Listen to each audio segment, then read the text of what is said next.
Hey, what's going on, family?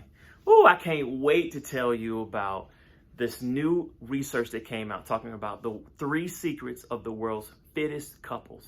Now, we're not talking about physically fit. We're talking about relationally fit. We're talking about couples who actually came out of COVID stronger than when they went in. So they did this study. All right, Dr. Williamson out of the University of Texas did a study and found that of all the couples, 46% of the couples said that they were unaffected by COVID. It had no impact on their marriage. 54% said that their marriage either got worse or better. And so the research showed that they split right down the middle. 27% said we are better. 27% said we are worse. So when the pressure is on, 27%, half of those couples where they felt like this pandemic has stretched us, came out better, and the other half came out worse. Now, what we know is that during the pandemic, 11% of couples had difficulty even putting food on the table. They had a food poverty issue.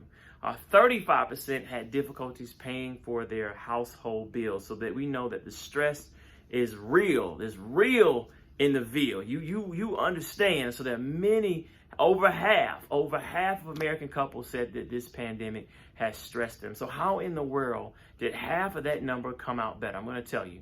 All right, number one, they had a growth versus a fixed mindset. What does that mean? That means that they think about a situation and they figure out, how can we adapt? How can we grow? How can we change to be better? All right, so we used to be a 2-income family, but we realized that the kids have to be educated. Say you have 2 elementary school kids and you realize that you cannot work and do homeschool for the kids and think the kids just gonna get on Zoom by themselves and learn anything. Your kids gonna be retained. So you sit down, you talk to your husband and wife, and y'all decide, all right, one of us is gonna have to not work. One of us is going to have to work at night. I don't know what you worked out. One of us is going to sit down with our 5 and 6-year-old and make sure they're doing their Zoom work. There's no way they're going to stay on that. All right. So that's a growth mindset. A fixed mindset would look at it like, you know what? Before the pandemic, we had a certain money situation. And now in a pandemic, my husband doesn't know how to manage money. Or my wife doesn't know how to stop spending money. Whatever the case may be. They're always this way. It's a fixed quality.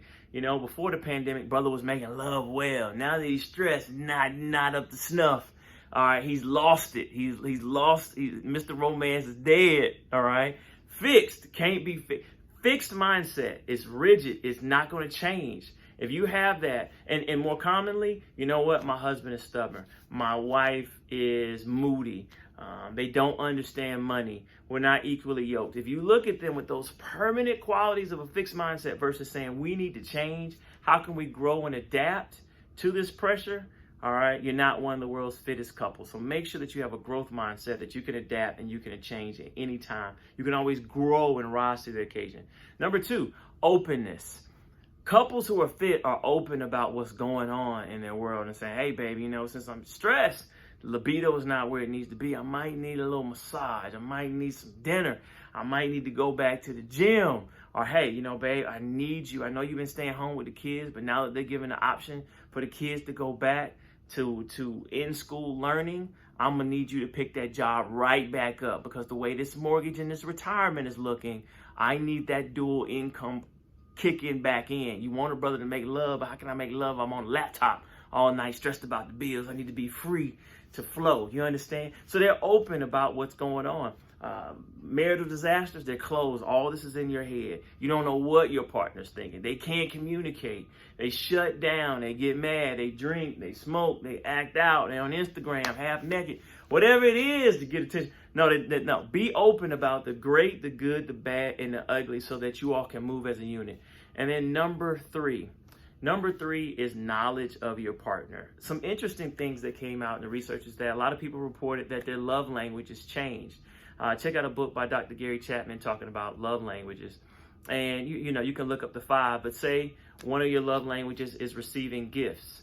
And maybe your partner's is words of affirmation, so saying nice things in them, cards of that nature. Say you went into the pandemic liking words of affirmation, but now that you all work together, you get that all the time. Now you find yourself yearning gifts. All right, you need gifts to make yourself feel better. My wife and I used to have an Amazon battle. when a package came, I was like, yeah, that's for me. She was like, nah, that's for me. We just need to open up happiness. Y'all know what I'm saying? Open the package. It could be some vitamins. Like, yeah, I got a gift. All right. So my number one love language right now is gifts during the pandemic. Before that was dead last. Don't give me a gift. I can buy my own stuff. Right? And so before my wife's number one was gifts, now she wants words of affirmation and acts of service. Since her brother's home now, why can't I cook? I don't have the excuse, even though I'm in the office right now. I don't have the excuse. I rotate back and forth. I don't have the excuse to saying I don't have the time. You know, so things change. And so knowing your partner allows you to adapt. It allows you to be able to move like you know them. My wife and I teach a class called Better Husband, Better Wife. I want you to check it out where we do marital enrichment, where we talk about these things, because if you're not growing, you're dying. If you're not growing, you're dying. Just like being fit in the gym, if you're not getting bigger, you're getting smaller. If you're not doing cardio, your heart is getting weaker. It's not getting stronger. So make sure you stay relationally fit. Now, I hope this helps, y'all. If you all want to learn more, check out my website, drtartt.com. Check it out. You can just text Tartt, T-A-R-T-T, to 22828, and you'll be subscribed to our email list. Take care, and it's time to get relationally fit, fam. God bless.